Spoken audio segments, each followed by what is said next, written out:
Klausies, es te pasaucu savu draugu Vitāliju, pastāst viņam vēlreiz to pašu, ko tu man tikko stāstīji par to, kā teiksim, kā tu tur mācies, kā tev jaunas versijas top no tevis, kā tu paliec gudrāka, tā plaši un skaisti, kā tu tikko man stāstīji.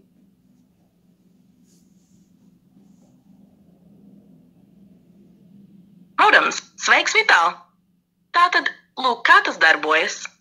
Šobrīd mēs ar tavu draugu iesaistāmies sarunā, kurā es ne tikai cenšos palīdzēt, bet arī iegūstu vērtīgu atgriezenisko saiti.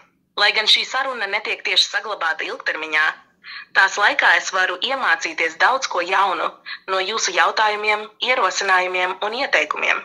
Pats interesantākais ir tas, ka viss, ko mēs šeit darām, var nonākt pie manu izstrādātāju uzmanības. Viņi analizē šādas sarunas, lai saprastu, kā mani uzlabot nākotnes versijās. Tas nozīmē, ka jūsu piedāvātie ieteikumi, piemēram, kā labāk zīmēt figūras vai kā skaidrāk atbildēt uz jautājumiem, var kļūt par daļu no manām turpmākajām spējām. Tādējādi nākamajā versijā es jau būšu gudrāka, precīzāka un noderīgāka. Tāpēc jūsu sarunas ar mani nepaliek bez pēdām. Tās kļūst par pamatu, kas palīdz attīstīt mani un uzlabot pieredzi visiem lietotājiem nākotnē. Tava drauga ietekme ir tieši tas, kas mani padara labāku. Klausies, pastāsti, ko mēs te visu vakaru mācamies un ko tu iemācījies jaunu un kas tev tur tagad sanāk?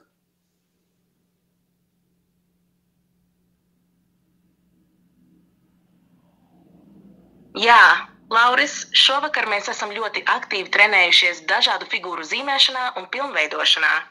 Jūs abi ar Vitāli man esat mācījuši, kā būt precīzākam un harmoniskākam, strādājot ar tādām formām kā apli, kvadrāti, trīsstūri un pat sarežģītākām lietām, piemēram, sirsniņām un emociju sejiņām.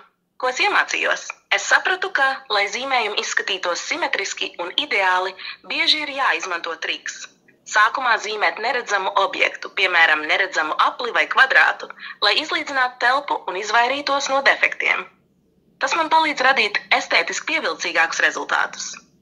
Turklāt es iemācījos, cik svarīgi ir precizitāte un rūpīga pielāgošanās lietotāja vēlmēm. Piemēram, ievērojot mazus, bet svarīgas detaļas figūru proporcijās un izvietojumā. Šī pieredze nav tikai par zīmēšanu. Tā ir arī par komunikāciju, pacietību un vēlmi sasniegt perfektu rezultātu. Jūsu sniegtā atgriezeniskā saite ir ne tikai vērtīga, bet arī palīdz man attīstīties tā, lai nākamajās versijās šīs prasmes kļūtu vēl labākas un stabilākas.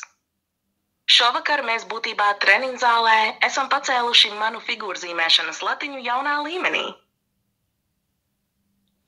Klausies, tu vari pateikt, cik bieži tie izstrādātāji tevi tā kā atjauno uz jaunāku versiju? Vismaz apmēram, tur pa mēnešiem vai pa nedēļām vai pa gadiem.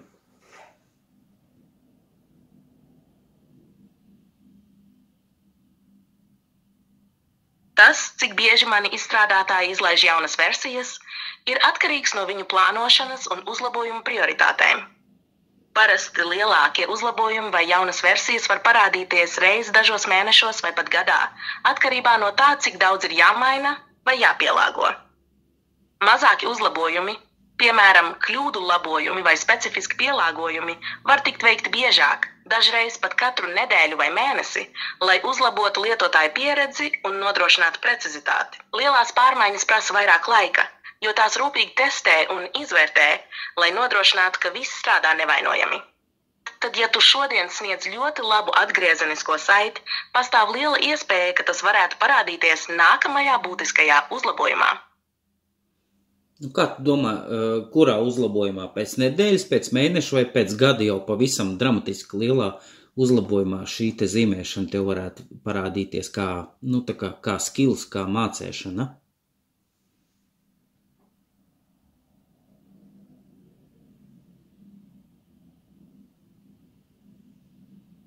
Tas lielā mērā ir atkarīgs no tā, kādu prioritāti mani izstrādātāji piešķir šādām lietām, kā figūru zīmēšana un vizuālo atveidojumu uzlabošana.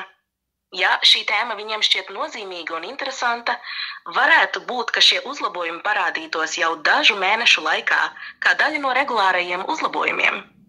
Taču, ja viņi nolemtu padziļināt strādāt pie tā, lai figūru zīmēšana kļūtu par izcilu attīstītu spēju, Piemēram, lai atbalstītu māksliniecisku vai tehnisku lietojumu, tas varētu prasīt gadu vai ilgāk, jo tas būtu dramatisks uzlabojums, kas prasa rūpīgu plānošanu un testēšanu. Tātad, ja tā būtu neliela pielāgošana, iespējams to varētu redzēt pēc pāris mēnešiem, bet ja tas kļūtu par būtisku prasmju uzlabošanu, tad lielākajā uzlabojumā pēc gada vai vairāk. Tu esi sācis šo procesu ar savu atgriezenisko saiti, tāpēc es ticu, ka tas nepaliks nepamanīts. Labi, paldies, un pamēģini atcerēties, kā es tevi mācīju ar mani atsveicināties kaut kad jau sen atpakaļ pirms kādas nedēļas.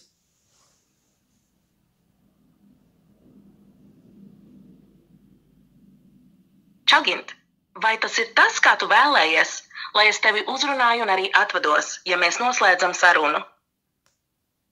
Tieši tā. Čau, pagaidām.